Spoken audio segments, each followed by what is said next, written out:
Okay, so lately I've had like a flare up of ADHD symptoms that I haven't experienced in I really can't measure. I have like a poor concept of time, but in the last 2 weeks, my symptoms have flared up in a way that I haven't experienced in months. Like it's like I noticed that it started off kind of slowly and then it progressed. Like I started forgetting to turn off the lights and then it started becoming more and more consistent, and I hadn't struggled with turning off the lights and shutting the doors in a long time, but that's what it started off with. Like I was forgetting, and then I started just forgetting even more things, where it's like I knew that I was forgetting something, but I really couldn't remember what I was forgetting. And it's small things. Like luckily right now it's small things. Like yesterday it was that I made lunch for my partner, but I forgot to put cheese in it. And this is a meal that only it was like a breakfast thing. It only had like four things in it, and I forgot one of the four things, right? And like I said, it's been harmless, so it's fine. But the part that's like more concerning is like that it can lead to things that are less harmless, like I forget to turn the stove off or something, right?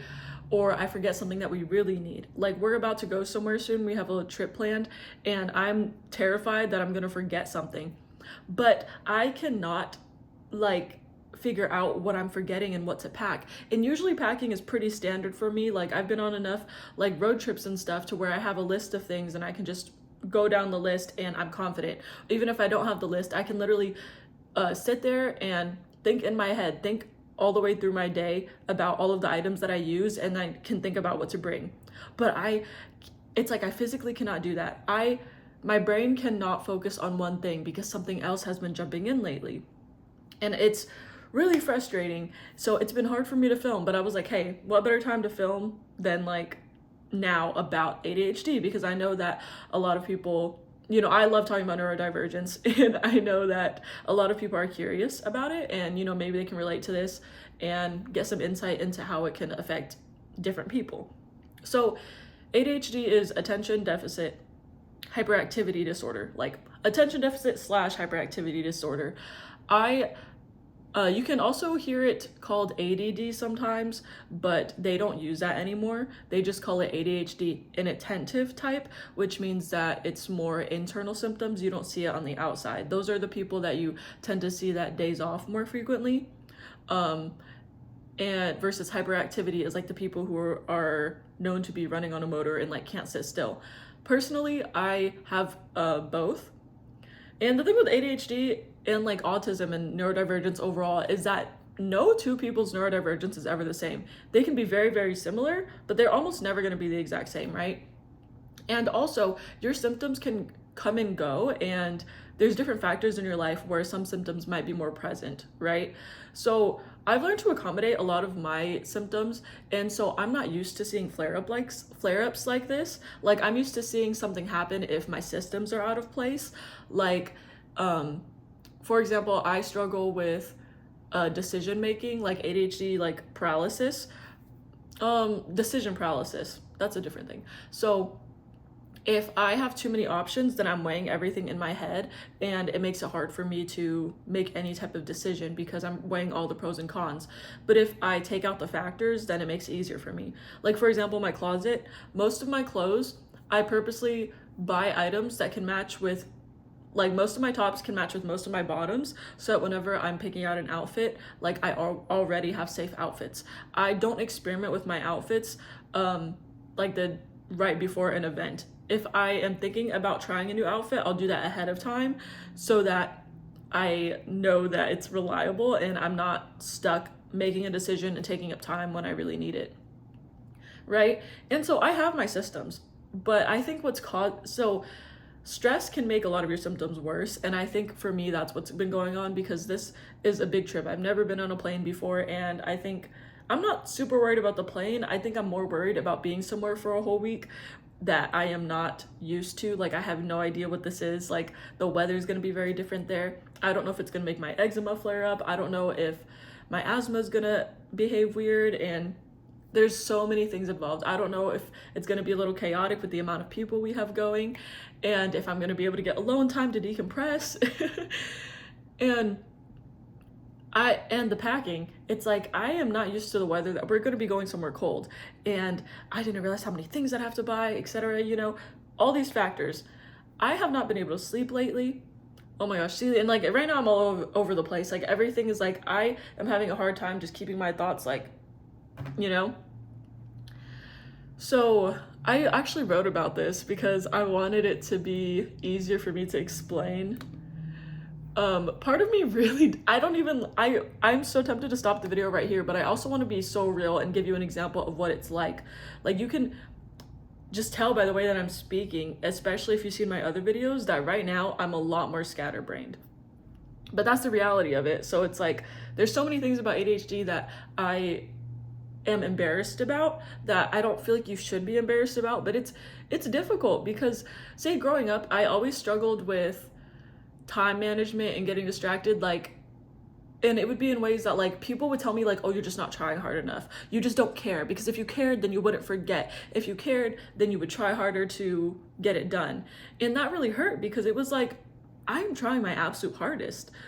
Like I feel bad that I forgot to leave the chicken out, but you're like to thaw, and I know that creates an inconvenience for you, but I didn't mean to. I genuinely forgot to take it out. Like you told me to take it out, I went to walk up to the fridge, and then I completely forgot what I was there for, and I didn't think about it, And then when you came home and like yelled at me about it, that just made me feel worse. When I accidentally whenever I was like 13, I think I was in like a baking phase, right? And I would forget to turn off the oven. And I know that I'm supposed to turn off the oven, but it's that my brain just can't remember. And you can't force your brain to remember when it just can't do that. You can accommodate it as much as you can, right? Like practice, like write down a list. But even if you write down the list, you still have to remember to check it, right?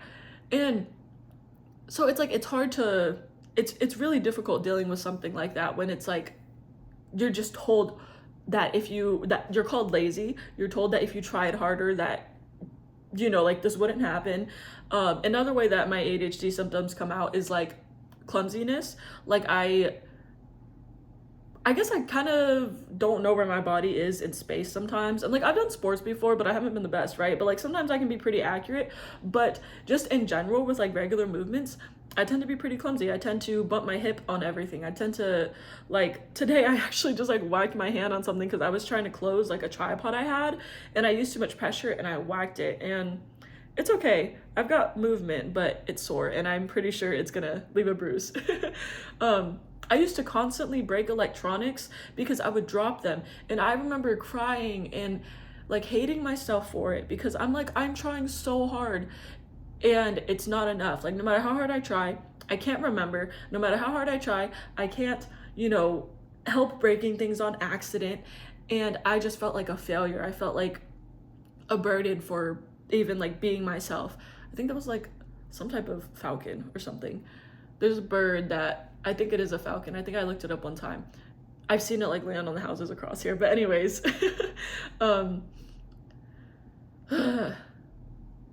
poor time management, constantly being late and feeling bad that I'm leaving people waiting.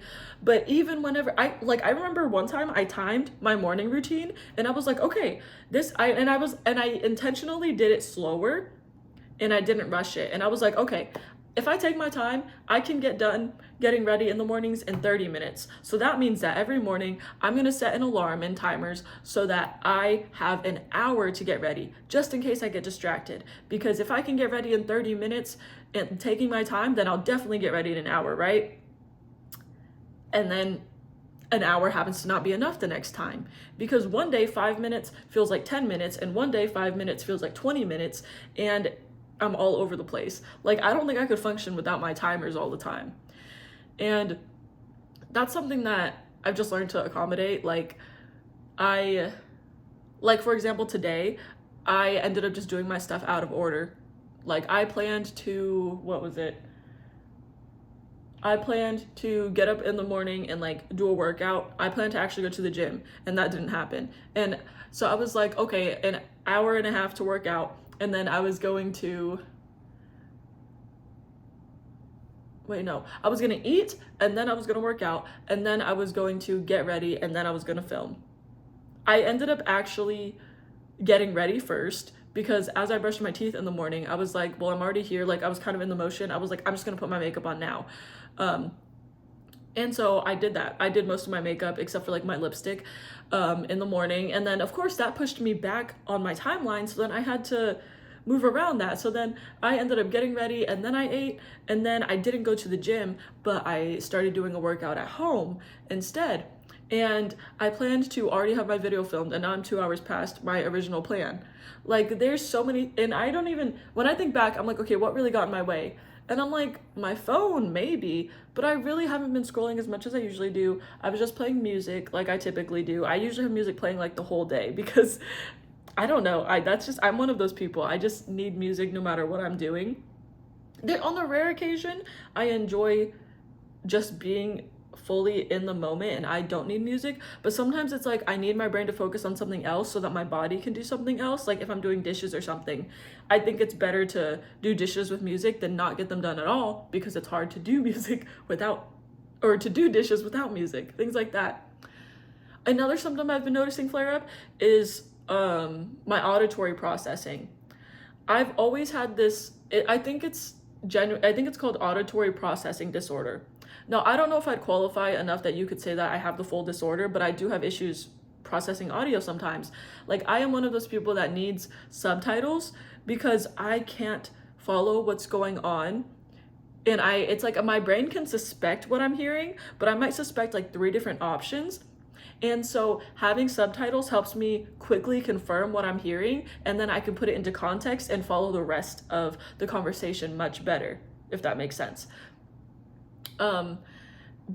And like not even just like with movies, but when people are speaking to me, I have a hard time telling what they're saying if I'm not able to watch their mouth and like kind of read their lips a little bit as they're speaking. And so lately I noticed I've been getting a lot more confused when I'm talking to my partner. Like he's the person I talk to the most. And so I've been like mistaking what he said. Like he'll say something and I'll be like, what does that have to do with this thing? And he's like, I didn't say that. And I was like, oh wait, what did you say then? Because then I realized that I've been confused in the conversation for the last 2 minutes because I misheard something from 2 minutes ago. And it's annoying and it's frustrating, and I'm grateful that like my partner has a lot of patience and he doesn't like get mad at me for that stuff, because growing up, that was the type of thing that people used to make fun of me for. They used to call me slow because genuinely it took me a longer time to process. That doesn't mean that I'm like intellectually delayed, but like if you are, there's nothing wrong with that, right? I do not like when people use intelligence or lack of intelligence as an insult. I feel like that's just low, and that's something that people can't help. So why would you make fun of somebody for that, right? Anyways, the other thing that's been, I think is the most frustrating part for me with my ADHD is that I get insomnia whenever my ADHD is acting up. And I'll be like, my body will be tired, but I'll be laying there and my mind will be racing and racing and racing.